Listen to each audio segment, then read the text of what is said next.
আসিফ নজরুল গণ আদালতে ছিলেন, জাহানারা ইমামের কাছ থেকে সমস্ত যত প্রকার ডকুমেন্ট ছিল সব ছিল নিয়ে পালিয়ে জামাতের কাছে বিক্রি করে সে দেশ ছেড়ে চলে গেছে। খোকা ভাই, আপনার কাছে যেতে চাই যে দেখুন, আসিফ নজরুল তো আপনার ইসে ছিলেন, গণ আদালতে ছিলেন, তিনি কেমন করে রাজাকারদের পৃষ্ঠপোষক হয়ে গেলেন? এই কথাটার উত্তর আমি ছোট্ট একটা কথা বলে শেষ করে দিব। আসিফ নজরুল গণ আদালতে ছিলেন, জাহানারা ইমামের কাছ থেকে সমস্ত যত প্রকার ডকুমেন্ট ছিল সব ছিল নিয়ে পালিয়ে জামাতের কাছে বিক্রি করে সে দেশ ছেড়ে চলে গেছে। That is Asif Nazrul. তো আমি খোকাবার সমর্থনে বলছি, আসিফ নজরুল এখন যা করছে এটা এক্সপেক্টেড। উনি যে ঘটনাটা বললেন সেই জাহানারা ইমামের যুদ্ধাপরাধ আন্দোলনের নেতৃত্বে সে সমস্ত দলিল তথ্য সমস্ত কিছু জামাতিদের কাছে বিক্রি করে একটা স্কলারশিপ নিয়ে বিদেশে চলে গিয়েছে। তো কাজে সে তো বিশ্বাসঘাতকতা সেই 92-তে করেছিল, এখন তো সে করবেই।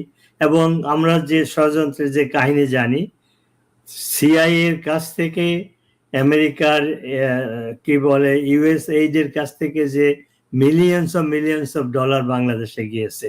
ডোনাল্ড ট্রাম্প নিজে বলেছে যে 29 মিলিয়ন ডলার বাংলাদেশে সরাসরি গিয়েছে আর 21 মিলিয়ন ডলার আসছে ভারতের মাধ্যমে, অর্থাৎ টোটাল 50 মিলিয়ন ডলার টাকাটা কোথায় গেছে? এটা তো আকাশে যায় না।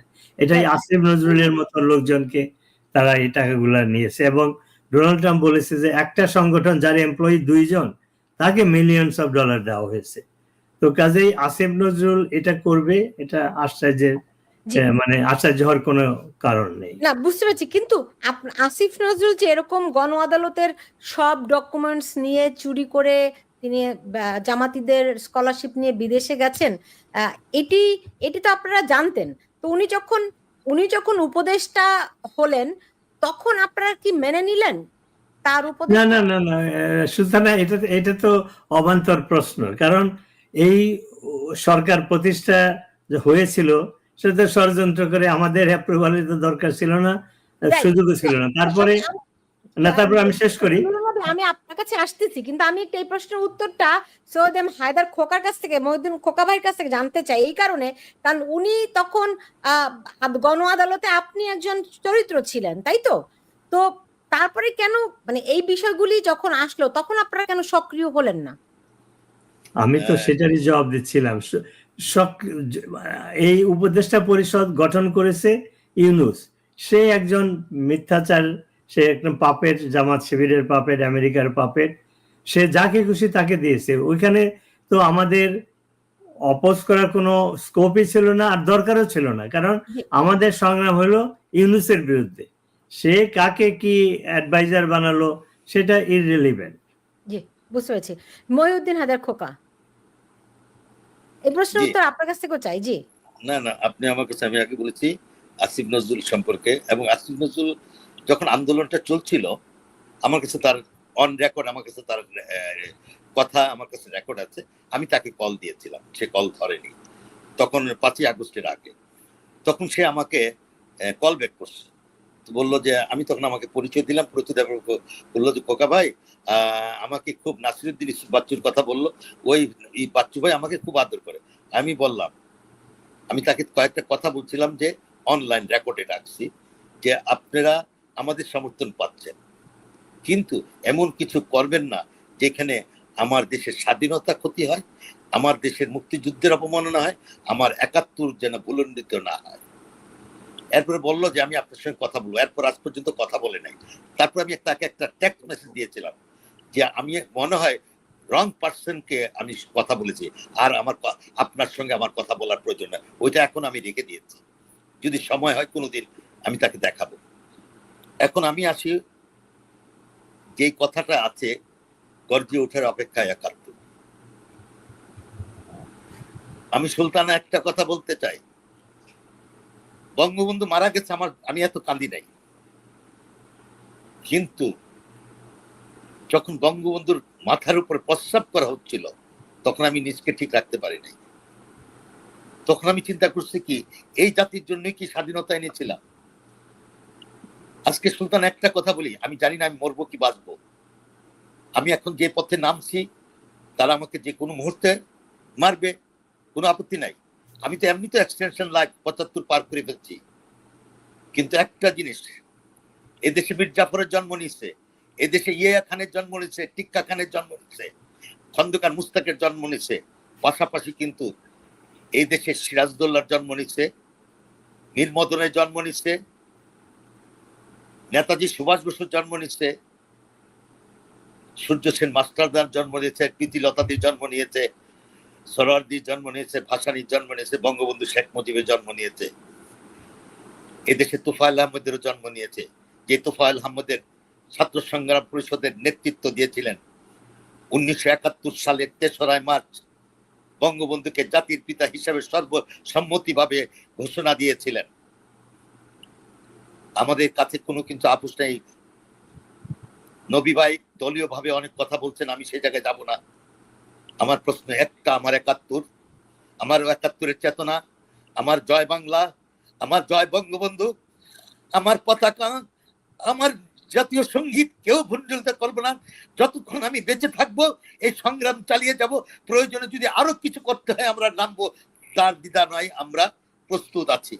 এবং সেইটাই আমি সর্বপ্রথম আমার কয়েকজন সহযোগী নিয়ে 2রা জুলাই মোস্তফা মহসিন মন্টু ভাই মারা গেছেন, তার শোক সভা থেকে আমরা আমাদের ঘোষণা দিয়েছে আমাদের জয় বাংলা, আমাদের জয় বঙ্গবন্ধু প্রেস ক্লাব থেকে। এটা নিয়ে কোনো আপোষ নেই। আমরা দেখেছি যে আমাদের জাতি 4 মূল নীতি বদলে দিতে চাচ্ছে। আমরা স্টেটমেন্ট দিচ্ছি, কাল পরশু স্টেটমেন্ট চলে যাবে, এর পরবর্তী স্টেটমেন্টের পরে আমরা দেখব তাদের অবস্থা। তারপরে আমরা মুক্তিযোদ্ধারা আমাদের কর্মসূচি দেব, তার মধ্যে দ্বিতীয় নেই, এর বেশি আর আমি সুলতান আপনাকে এখন আর কিছু বলতে পারছি না। আমার ভিতরে রক্তক্ষরণ হচ্ছে, আমার ভিতরে রক্তক্ষরণ হচ্ছে। কারণ এই ইউনূসকে তো উনি বলছেন, তার সঙ্গে তাকে আমি কি বলবো, ছোট্ট একটা কথা বলি। আমি অনেক পিছনে চলে যাচ্ছি। ইসলামিক রাজ্যগুলোতে যখন ইমাম হোসেনকে হত্যা করার পর এজিদ ক্ষমতা দখল করেছিলেন, এজিদের পরে এজিদের ছেলে, তারপর তার নাতির সময় চলে এসেছিল। এই 2টা প্রজন্মে তখন ওই মক্কা মদিনাতে মারামারি, হানাহানি, কাটাকাটি ছাড়া কিচ্ছু ছিল না। তখন মানুষ দিশাহারা হয়ে গেছিল। তখন একজন লোককে বেছে নিয়েছিল, সেই লোকটিকে এজিদের নাতি। উনি শুধু মসজিদে থাকতেন, নামাজ পড়তেন, রোজা রাখতেন, অন্য কিছু। সব লোকজন তাকে গিয়ে বললো যে হুজুর আপনি আমাদেরকে চালান। বললো যে আমি কিছু জানি না, তো আমি ক্ষমতা চালাতে পারি না। তারা কিন্তু জোর করে বসালো।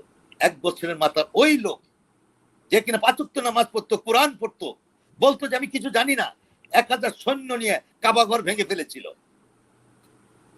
কিন্তু সারা জাহানের মুসলমানদের বুকের কাছ থেকে কি কাবাঘর মুছে গেছে? কাবাঘর কি উঠে নাই?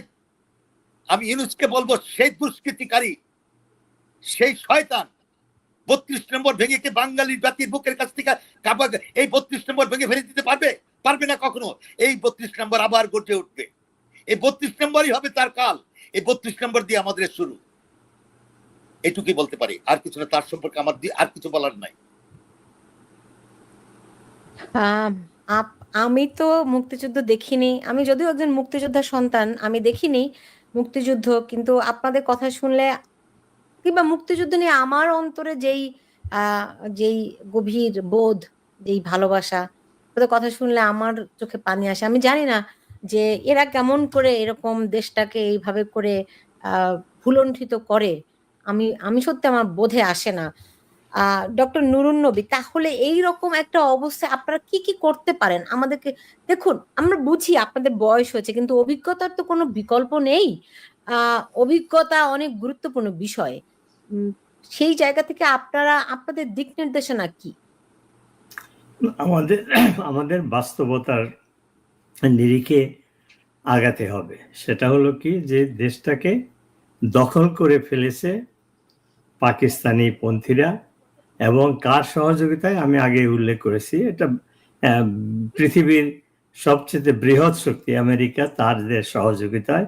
এবং প্রথম দিকে ডোনাল্ড ট্রাম্পের অ্যাডমিনিস্ট্রেশন ইলেকশনের আগে শপথ নেওয়ার পরে বড় বড় কথা বলতো মৌলবাদের বিরুদ্ধে। কিন্তু ওই যে আমি যেটা উল্লেখ করলাম, আমেরিকার যে ইন্টারেস্ট, চায়নার বিরুদ্ধে, সেটার জন্য। আর আমেরিকা চলে তো ওই ডিপ স্টেটের ইনফ্লুয়েন্সে।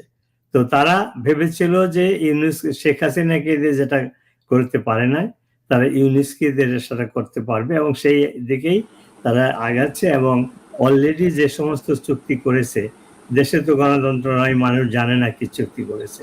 সেন্ট মার্টিনে কি হচ্ছে জনগণ জানে না। চিটাগাং পোর্টের হস্তান্তর করেছে একটা বিদেশি কোম্পানিকে, সেখানে কি শর্ত সেটা আমরা জানি না। আর সেফ করিডোর তো অলরেডি তৈরি করা হয়েছে, সেখান দিয়ে অস্ত্র গোলাবারুদ যাচ্ছে কি বলে রাখাইন বিদ্রোহীদের কাছে। তো এগুলার যে ইম্প্যাক্ট কি হবে সেটা জনগণ জানে না। তো এখন যে জিনিসটা করতে হবে, যে প্রচার করতে হবে যে ইউনূস আসলে শান্তির দূত না, সে অশান্তির দূত, সে দেশপ্রেমিক না, সে দেশদ্রোহী, সে দুর্নীতিবাজ। এই কথাগুলো সাধারণ মানুষকে জানাতে হবে, বিশেষ করে নতুন প্রজন্ম। এই যে কিছুদিন আগে বিমান দুর্ঘটনার পরে ছাত্ররা যে বিক্ষোভ করলো, সেক্রেটারি আক্রমণ করলো, এটাকে ইউনূস সরকার চেষ্টা করলো যে এটা আওয়ামী লীগ, ছাত্রলীগ, যুবলীগ করেছে। আসলে তা না, এটা স্বতঃস্ফূর্তভাবে, এরা নন পার্টিজান, এরা কোনো দলের সদস্য না, সাধারণ ছাত্র। তারা বুঝতে পেরেছে যে এই সরকার একটা ধোঁকাবাজি সরকার। এই সেনাবাহিনী যেভাবে লোকজন হত্যা করেছে গোপালগঞ্জে, এরা বাংলাদেশে, পাকিস্তানিরাও যে কাজ করে নাই, এরা সেই কাজ করছে। তো এই জিনিসগুলো মানুষের মধ্যে বোধোদয় হচ্ছে, নতুন প্রজন্মের মাঝে। এইটা আরো বড় করে আমাদের প্রচার করতে হবে। এবং যখন আপনি যে গেমে, যে খেলায় নামবেন, সেই খেলার গেম অনুসারে আপনাকে তো খেলতে হবে।